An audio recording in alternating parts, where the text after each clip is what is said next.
Il existe une huile à environ $1 qui permet à du bois brut de tenir 100 ans sous la pluie. Pas du pain traité en autoclave, pas une lasure de terrasse du commerce, du bois brut, un poteau de clôture, le cadre d'un bac potager surélevé, le mur d'un abri. Ça coûte $1. D'après Grandview Research, le marché mondial des revêtements et produits d'étanchéité pour le bois a généré 9,4 milliards de dollars en 2022. La majeure partie de cet argent vient de gens qui n'ont jamais appris le nom de ce que je vais vous montrer. Ce silence a un prix. Vous le payez chaque fois que vous achetez un pot de lasure qui va craqueler et peler avant même l'automne suivant. Et le plus agaçant, c'est que ce n'est pas un secret. Ce n'est pas caché dans un labo. Ça traîne dans les rayons des quincailleries depuis plus de 100 ans, juste à côté des produits synthétiques hors de prix. L'étiquette est banale. La bouteille aussi. Pas de marketing. Pas d'abonnement. Juste une huile qui fait si bien le travail que ceux qui l'ont comprise il y a 9 siècles n'ont jamais eu besoin d'y revenir. Au fond, toute cette vidéo tient à une question. Pourquoi le bois dure ? Pas seulement combien de temps ? Pourquoi ? Et la réponse se joue dans un moment précis de l'application dont presque personne ne parle. Tant qu'on n'y est pas, vous n'aurez pas tout le tableau. L'industrie du traitement du bois n'a pas inventé mieux que ça. D'après un rapport technique de 2001 du USDA Forest Products Laboratory, les traitements à base d'huile de lin ont montré une conservation fiable sur le long terme lors d'expositions extérieures, avec des usages documentés dès le début du 19e siècle. Ce que l'industrie a inventé, c'est une meilleure façon de vous faire racheter un produit tous les 18 mois. On ne bâtit pas un marché annuel de 9 milliards avec un produit à $1 qui dure toute une vie. Ce n'est pas un complot, c'est de la compta. Cette huile s'appelle l'huile de lin. Elle vient des graines de lin, la même plante qui sert à fabriquer le tissu en lin. Si vous avez déjà porté une chemise en lin l'été, vous avez déjà touché la plante dont elle est tirée. Les paysans pressent ces graines depuis des millénaires. L'huile qui en sort est fluide, dorée et légèrement collante au toucher. Voilà ce qu'elle fait. Quand l'huile de lin pénètre dans le bois, il se passe quelque chose que la plupart des autres liquides ne font pas. Elle ne s'évapore pas, elle ne se lessive pas. Elle réagit à l'air et se solidifie lentement dans les fibres du bois. Imaginez du miel laissé ouvert dans un pot. Il épaissit, puis durcit, puis finit presque comme un bonbon. L'huile de lin fait à peu près ça, sauf qu'elle le fait dans chaque minuscule canal du bois. Elle remplit les espaces où l'eau entrerait d'ordinaire. Une fois ces espaces remplis et durcis, l'eau n'a plus où aller. Le bois n'absorbe plus la pluie. Et la pourriture, qui a besoin d'eau pour vivre, ne peut plus démarrer. Ce durcissement a un nom technique, polymérisation, mais vous n'avez pas besoin de le retenir. Pensez à une pâte à pain. Crue, elle est molle et sans forme. Mettez-la à chauffer, la structure se fige. L'huile de lin fait pareil, sauf que c'est l'air qui cuit au lieu de la chaleur. L'huile entre liquide, elle ressort solide. Et ce solide fait désormais partie du bois. Pas un film posé dessus, une partie du bois lui-même. Les Vikings le savaient. Les dracars construits vers l'an 800 après Jésus-Christ étaient enduits d'huile de lin et de goudron de pin, une méthode de conservation documentée par le Norwegian Institute for Cultural Heritage Research. Ces navires ont traversé l'Atlantique Nord. Ils ont tenu face à l'eau salée, à la glace et à des cycles gel-dégel capables de ruiner du bois moderne non traité en une seule saison. L'église en bois debout de Urnes, en Norvège, a été bâtie vers l'an 1130 après Jésus-Christ. Elle est toujours là aujourd'hui. Cela fait près de 900 ans dans un climat de forte pluie, de neige abondante et de mois entiers sous zéro chaque année. Le bois de ces murs avait été traité à l'huile de lin et au goudron de pin avant le montage, en couches successives tant que les planches étaient encore à plat. L'UNESCO, qui a inscrit Urnes au patrimoine mondial en 1979, attribue directement la survie du bois à ces traitements d'origine, 900 ans. Environ $1 d'huile par pied planche, bien appliquée, une seule fois. Les anciens Égyptiens utilisaient l'huile de lin sur des objets en bois retrouvés dans des tombes scellées, où le bois a survécu des milliers d'années en milieu sec.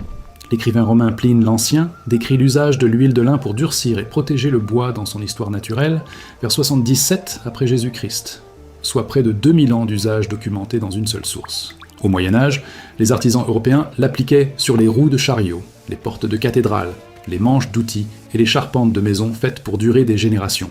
Puis arrivent les années 50. Des revêtements polymères synthétiques sortent de laboratoires qui avaient passé la décennie précédente à mettre au point des matériaux pour la guerre. Ces nouveaux produits étaient vifs, brillants, et, surtout pour les entreprises qui les vendaient, ils craquelaient, pelaient, et exigeaient une nouvelle couche à intervalles réguliers. Un produit qui échoue souvent continue de rapporter. Un produit qui pénètre et durcit pour la vie ne se vend pas comme ça. Dans les années 70, les lasures de terrasse de marque et les hydrofuges synthétiques avaient relégué l'huile de lin tout en bas du rayon, à côté du diluant peinture. Vous l'avez vu toute votre vie sans jamais faire le lien. Chaque printemps, les quincailleries déplacent les présentoirs de lasure de terrasse près de l'entrée. Sur chaque pot, on lit « Réappliquer toutes les unes à 2 saisons ». Ce n'est pas un entretien, c'est un abonnement écrit au latex. Les vieilles fermes encore debout après 150 ans, celles avec leur bardage bois d'origine jamais pourri. Approchez-vous et regardez. Le bois est sombre, presque noir aux endroits les plus anciens. Cette teinte, c'est l'huile de lin qui a pénétré il y a des décennies et a continué à durcir au fil des ans. Personne n'a vendu à ses fermiers une deuxième couche. Il n'y en avait pas. L'huile était déjà dans le bois. Elle n'en est jamais sortie. Avant de voir comment faire vous-même, retenez ceci. L'erreur que presque tout le monde commet ne se produit pas à l'application. Elle arrive avant même que l'huile touche le bois. C'est là que se perd l'essentiel de la protection. L'erreur est dans la préparation, pas dans l'huile, pas dans l'essence de bois, dans la préparation. Voilà ce qu'il vous faut. Et je vais être totalement franc sur chaque chiffre. Il vous faut de l'huile de lin cuite, pas de l'huile de lin crue. Les deux sont dans le même rayon au magasin de bricolage et se ressemblent presque sur l'étagère, mais elles n'agissent pas du tout pareil. L'huile de lin crue met 3 à 4 semaines à durcir. L'huile de lin cuite durcit en environ 24 heures. La différence, c'est qu'on ajoute à la version cuite de petites quantités de composés métalliques. Voyez ça comme un démarreur, comme une pincée de levure qui lance une pâte à pain. Ils accélèrent le durcissement sans changer ce que l'huile fait dans le bois. Un quart de gallon d'huile de lin cuite coûte, dans la plupart des quincailleries, entre 6 et 9 $. Pour un poteau de clôture ou quelques planches de carré potager, vous utilisez environ 1 $ d'huile par projet. Un quart de gallon couvre à peu près la surface de votre table, à manger par couche. Il vous faut de l'essence minérale, aussi appelée diluant à peinture. Une petite boîte coûte autour de 4 $ et une seule vous durera des années de travaux. À chaque séance, vous n'en utiliserez qu'un petit trait, grosso modo l'équivalent d'une tasse à café. Mélangé à l'huile de lin pour la première couche seulement. Il vous faut un chiffon propre ou un pinceau bon marché. Le bois doit être propre. Il vous faut un endroit sec dehors pour travailler. C'est vraiment tout. Et c'est là que la plupart se trompent. Ils lisent bois sec et pensent que ça veut dire une surface qui a l'air sèche. Ce n'est pas ça. Ça veut dire sec de part en part, sec à cœur, de l'intérieur vers l'extérieur. Si le bois paraît ne serait-ce qu'un peu frais au toucher, il contient encore de l'humidité. Cette humidité occupe déjà les mêmes espaces que l'huile est censée remplir. Appliquez de l'huile sur un bois encore humide à l'intérieur et elle reste en surface comme de l'eau sur une carrosserie cirée. Elle ne pénètre jamais. À terme, elle s'écaille.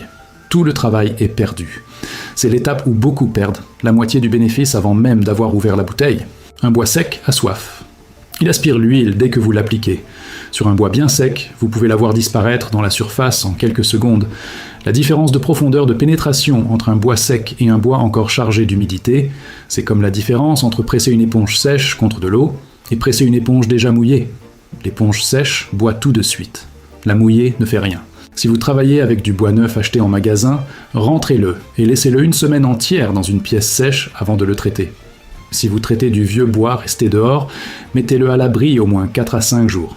Si le bois est déjà en place, une clôture, une terrasse, un bac surélevé, attendez une période sèche, avec idéalement plusieurs jours de plein soleil avant. Laissez-le cuire, puis traitez-le. Une fois le bois sec, préparez la première couche. 3 parts d'huile de lin cuite pour une part d'essence minérale. Pensez à une vinaigrette, surtout de l'huile, avec juste un peu de liquide plus fluide. Ce petit ajout aide l'huile à mieux couler sans changer sa nature. Il lui permet d'aller plus profondément dans le bois avant de commencer à durcir. Appliquez le mélange au pinceau ou au chiffon en longs gestes dans le sens du fil du bois. Le fil court comme des lignes dans un muscle, dans la longueur de la planche. Travailler dans ce sens laisse l'huile suivre les canaux naturels du bois au lieu de rester en travers. Sur un bois sec, vous la verrez disparaître en quelques secondes à certains endroits. C'est ce qu'il faut. Continuez à en remettre là. Là où l'huile reste visiblement humide en surface après 5 minutes, le bois commence à être saturé. N'en ajoutez plus à ces endroits. Laissez la première couche pénétrer pendant 30 minutes, puis essuyez tout ce qui reste en surface. Une couche épaisse laissée à sécher dehors deviendra collante, puis poisseuse. Ce qu'il vous faut, c'est l'huile dans le bois, pas un film dessus. Après essuyage, la surface doit être légèrement collante, mais pas mouillée. Laissez sécher une journée entière. La deuxième couche s'applique sans essence minérale, l'huile pure, sortie du bidon. Le bois a déjà commencé à se gorger avec le premier traitement. La deuxième couche remplit les zones que la première n'a pas tout à fait atteintes et commence à former une coque très fine et souple juste en surface. Appliquez-la de la même façon, dans le sens du fil, laissez pénétrer, essuyez l'excédent, puis encore une journée complète de séchage. Faites très attention au bout coupé de chaque planche, c'est par là que l'eau entre le plus vite. Pensez à une paille, le liquide file dans le tube. L'extrémité coupée d'une planche, c'est des centaines de milliers de ces tubes, tous ouverts d'un coup. Sur la face plane, ces mêmes tubes courent de côté et restent en grande partie fermés par la surface naturelle du bois. Le bout coupé, lui, n'est qu'une rangée de bouches ouvertes. Il absorbe 4 à 5 fois plus vite que la face, ce qui veut aussi dire qu'il laisse entrer l'eau 4 à 5 fois plus vite s'il n'est pas protégé. Mettez une 3e couche sur chaque bout coupé et sous chaque planche, 2 couches sur les faces, 3 sur les champs et les bouts. Voilà l'erreur que la plupart des gens font encore, même après avoir compris tout ça. Ils ne traitent que la face visible de la planche, le côté qu'ils voient, l'avant de la clôture, le dessus d'une lame de terrasse, ils oublient l'arrière, le dessous, les champs. L'eau ne demande pas quel côté vous avez traité, elle va là où il n'y a pas de protection. Une lame de clôture parfaitement couverte devant, mais laissée nue derrière, pourrira d'abord par l'arrière. Depuis la rue, vous ne verrez rien jusqu'à ce qu'elle tombe entière. Traitez les 6 faces de chaque pièce de bois. Devant, derrière, les 2 champs, les 2 bouts. Si le bois est déjà posé et qu'une face est physiquement inaccessible, traitez tout ce que vous pouvez atteindre. Sachez juste que le temps commence à courir du côté non traité. Faites au mieux.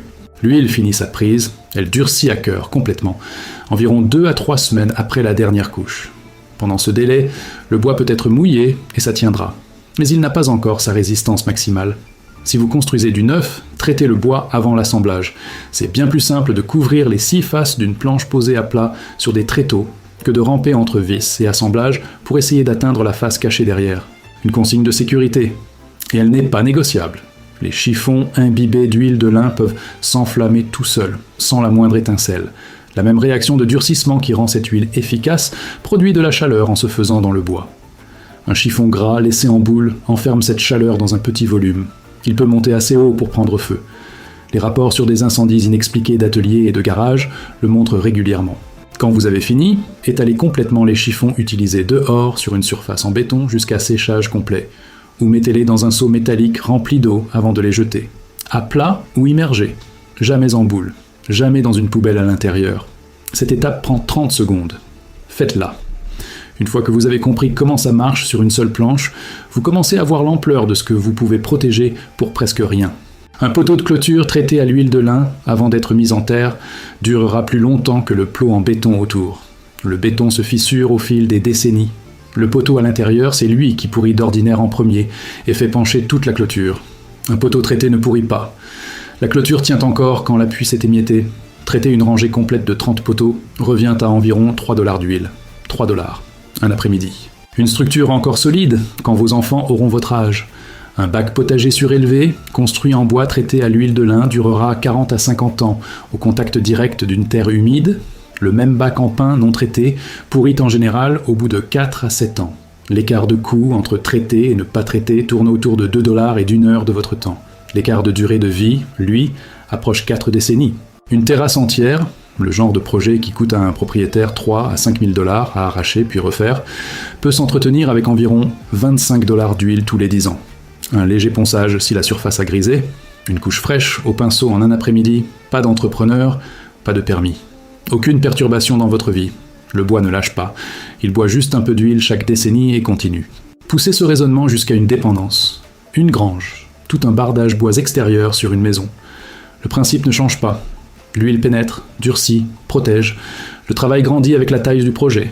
Le coût, lui, reste presque nul. Pas de facture, pas d'infrastructure, pas besoin de demander la permission à qui que ce soit. Il y a encore une chose qui a mis du temps à apparaître. Et ça change la façon de voir tout le problème. L'huile de lin n'est pas une peinture, elle va foncer le bois. Avec le temps, la plupart des bois traités passent de l'ambre au brun moyen, et les vieux bois traités plusieurs fois deviennent assez sombres. Si vous voulez garder au bois sa teinte claire et fraîche d'aujourd'hui, ce n'est pas le bon produit. Pour garder le bois solide contre la pourriture, l'humidité et des décennies d'intempéries, il est très difficile de faire mieux. Pour l'aspect décoratif ou une couleur précise, vous voudrez peut-être l'associer à d'autres solutions. C'est un vrai compromis. Pas un défaut, juste un autre usage. L'huile de lin ne tue pas non plus les moisissures ou champignons déjà installés. Elle empêche surtout les conditions qui leur permettent d'apparaître. Si le bois a déjà une moisissure noire en surface, nettoyez-le d'abord avec un mélange d'une part de vinaigre blanc et d'une part d'eau. Laissez ensuite sécher le bois à fond après nettoyage, complètement, jusqu'au cœur, selon le même critère qu'on a vu plus tôt. Puis appliquez l'huile. L'huile protège le bois propre pour la suite. Elle ne réparera pas des dégâts déjà là. Elle marche le mieux sur du bois brut, non traité, sans finition. Si la surface a déjà de la peinture, un scellant synthétique ou une finition d'usine, l'huile ne peut pas traverser ces couches Pronto pour aller là où elle doit agir. Il faut d'abord revenir au bois nu. Sur un projet neuf ou un vieux bois déjà nu, il n'y a rien à décaper. L'huile pénètre directement, sans autre préparation qu'un support propre et sec. Il y avait quelque part sur la côte norvégienne, au IXe siècle, un charpentier de marine dont l'histoire n'a jamais retenu le nom. Il n'était pas célèbre. Il construisait des dracars. Il utilisait l'huile que son père lui avait montrée, tirée de graines de lin cultivées dans le même champ depuis des générations. Il ne connaissait pas le mot polymérisation. Il savait que le bois sec buvait l'huile verte. Il savait que 3 couches sur une coupe tenaient plus longtemps que 2. Il savait qu'un chiffon huileux, humide, laissé en boule, c'était des ennuis. Ce savoir a suffi pour bâtir des navires qui ont traversé l'Atlantique et sont rentrés. Une église bâtie dans la tradition où il travaillait est encore debout aujourd'hui, près de 900 ans plus tard. Vous savez maintenant ce qu'il savait. Tout le travail tient dans un après-midi, l'équivalent d'1 $ d'huile, et un chiffon bien à plat une fois fini.